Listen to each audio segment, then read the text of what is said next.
بسم اللہ الرحمن الرحیم۔ میں نے قرآن کی طرف تو توجہ کی لیکن مفسرین قرآن کی طرف نہیں کی۔ اب مجھے کہنے دیجئے وہ جو نعرے لگاتے ہیں حسبنا کتاب اللہ، حسبنا کتاب اللہ، ہمارے لیے اللہ کی کتاب کافی ہے، اما اس واقعے سے سمجھ جاؤ جب وہ آدمی جو 20 سال قرآن پہ لگا رہا اور آخر میں کہنا پڑا کہ مفسر کا ہونا ضروری ہے، تو تم نے کیسے دعویٰ کر دیا کہ ہمارے لیے قرآن کافی؟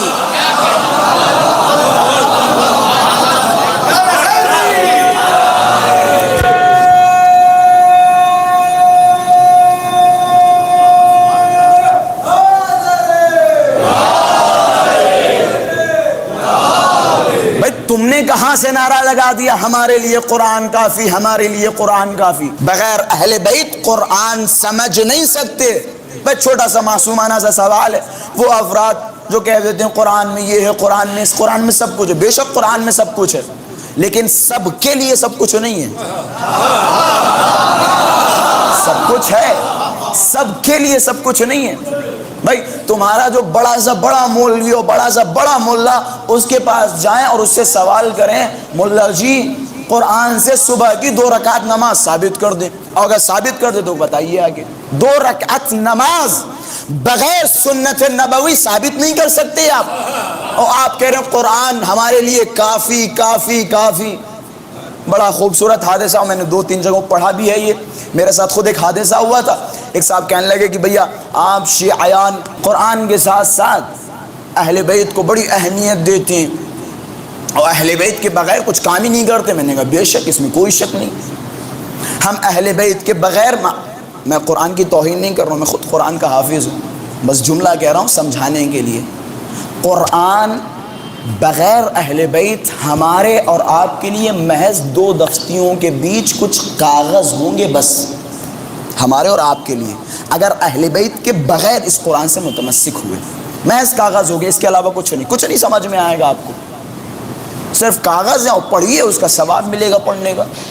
اور کہیں کہ جو خدا نے دعویٰ کیا کہ کوئی خشکی و تری نہیں مگر اس کتاب میں، تو معاذ اللہ معاذ اللہ معاذ اللہ، آپ اگر یہ کہہ دیں کہ ہمارے لیے قرآن کافی، کسی کی ضرورت نہیں، تو آپ 2 منٹ میں یہ ثابت کر دیں گے معاذ اللہ خدا کا دعویٰ جھوٹا ہے، کیونکہ کچھ نکال ہی نہیں سکتے۔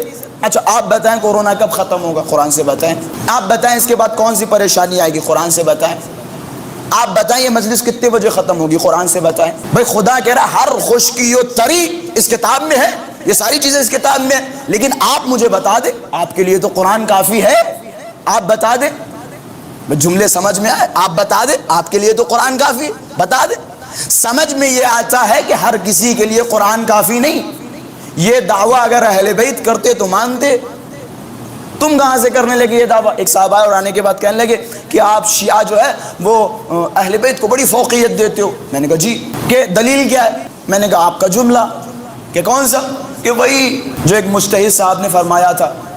کہ کون سا جملہ؟ میں نے کہا حسبنا کتاب اللہ، رسول اللہ نے قلم و کاغذ مانگا، پہلے تو تہمت لگائی ان الرجل لا یحجر، یہ بوڑھا آدمی معاذ اللہ ہذیان بک رہا ہے، اور دوبارہ کیا کہ حسبنا کتاب اللہ، ہمارے لیے تو کتاب خدا کافی۔ اچھا یہ سمجھ گئے تھے کہ جب رسول اللہ نے قلم و کاغذ مانگا تو کچھ لکھنے والے تھے، یہ سمجھ کے پہلے ہی بول دیے کہ ہمارے لیے تو کتاب خدا کافی، آپ زحمت نہ فرمائیں، آپ زحمت نہ فرمائیں۔ تو میں نے کہا یہی جملہ ہمارے لیے سب سے بڑی دلیل ہے کہ کتاب خدا ہمارے لیے کافی نہیں۔ اب وہ حیران ہو گئے کہ یہ کیسے؟ بڑا غور کیجئے گا، انشاءاللہ بڑا خوبصورت نکتہ آپ حضرات کے سامنے دے کے جا رہا ہوں کہ قبلہ وہ کیسے؟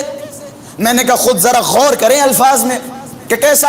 میں نے کہا یہ بتائیں یہ جو جملہ آپ نقل کر رہے ہیں کہ ہمارے لیے خدا کی کتاب کافی ہے، کیا یہ جملہ قرآن میں ہے؟ کیا یہ جملہ قرآن میں ہے کہ نہیں؟ میں نے کہا اگر یہ جملہ قرآن میں ہوتا تو یقیناً ہمارے لیے حجت ہوتا، کیونکہ ہم بھی تو یہی کہہ رہے ہیں نا ہمارے لیے خدا کی کتاب کافی۔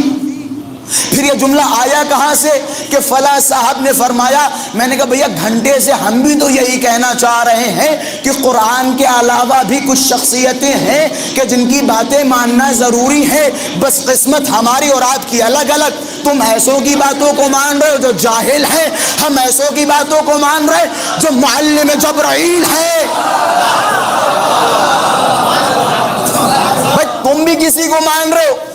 کسی کو مان رہے ہیں. تم ان کو مان رہے ہو جو زندگی بھر کہتے رہتے اگر فلاں نہ ہوتے تو فلاں ہلاک ہو جاتے. تم ایسے کو مان رہے ہو. ہم ایسوں کو مان رہے ہیں جو زندگی بھر منبر پہ دعویٰ کرتے رہے سلونی سلونی قبل ان تفقدونی، جو پوچھنا ہو پوچھ لو اس سے پہلے کہ میں تمہارے درمیان سے چلا جاؤں. تمہیں معین کرنا ہے، تمہیں مشخص کرنا ہے تم کس کے دروازے سے متمسک ہوگے، کس کے دروازے پہ جاؤ گے.